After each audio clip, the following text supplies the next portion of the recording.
Willkommen zum Internationalen Trompetenbau-Workshop 2006 in Rostock. Ich freue mich, Robert Barclay aus Kanada und Richard Seraphinoff aus den USA wieder in Rostock zu begrüßen. Und wir freuen uns auf eine gemeinsame Woche mit vielen Erlebnissen und sehr viel Arbeit. Yeah, that's about right. Yes. Yeah, we're going to make a trumpet this week, just like these. These are ones made in one of our previous workshops. And we're going to start with flat sheet metal like this, and using mostly 18th century techniques, hand techniques, everything according to 17th and 18th century techniques, with some few variations. We use a modern solder for this because it's much easier than the old way of soldering, and a few other variations, but mostly what we do here is what would have been done in the workshop 200, 300 years ago.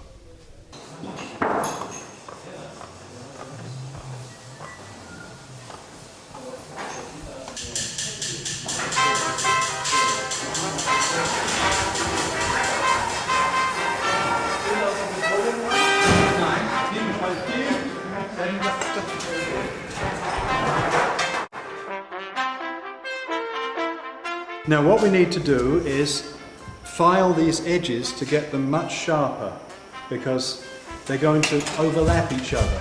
So we need to file these edges down like this.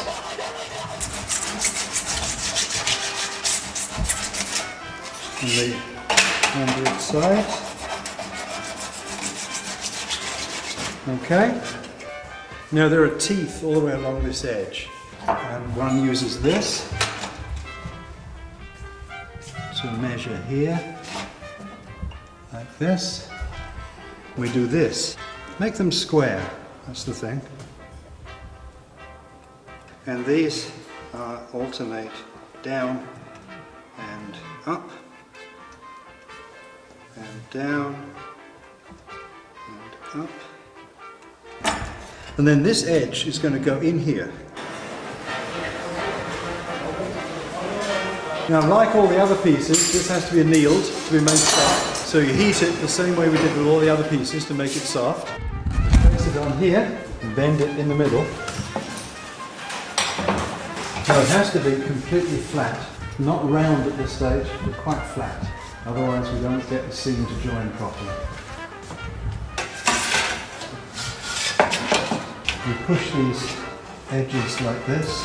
You can also hammer these edges down like this. And then we bring the teeth into each other. Okay. And then take a piece of wire, tie it around here, so hold it together.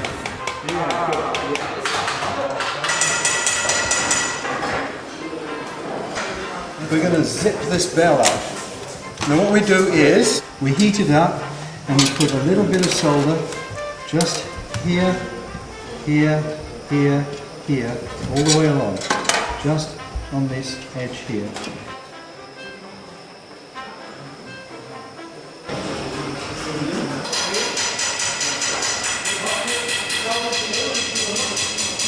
And then I take one of these, I keep on the heat, and I press these like that.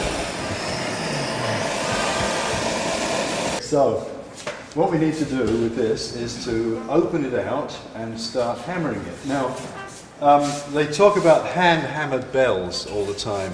And in fact, on most instruments, the only piece that's hammered is the last 5 centimeters or so, here. The rest of it is of good enough shape, it doesn't need hammering. We only need to hammer the last 5 centimeters to flare it outwards to make the bell. So what we do first of all is to expand it outwards, open it up like this, so it fits on here, and then put it onto here and hit it with this.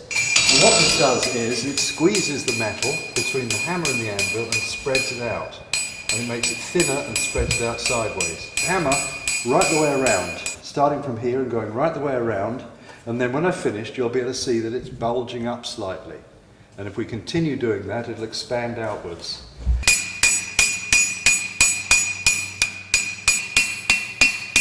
And as you can see, it now is bulging outwards. It's slightly curved outwards here as that begins to expand.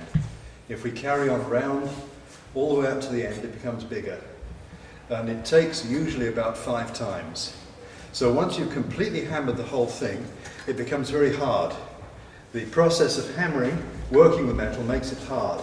So then we heat it and soften it by heating through this whole area here, make it soft, then come back and hammer again. And as you keep doing this, it will slowly begin to expand outwards.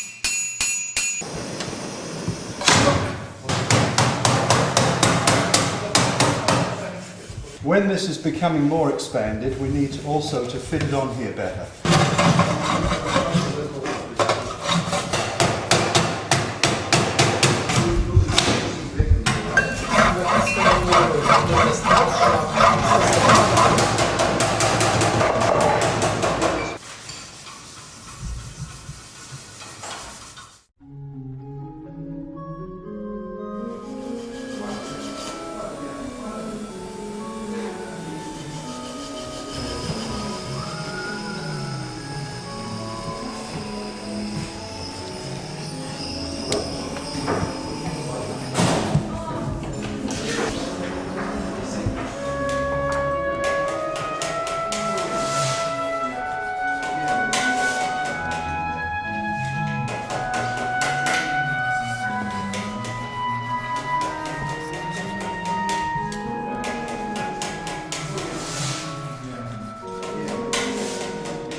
Take the bell, put the bell into there, and what he's done now is taken the pliers and turned this edge right the way down, like this, about as far as you can go with the pliers. You hook it on here, and you take the hammer and you hammer this down.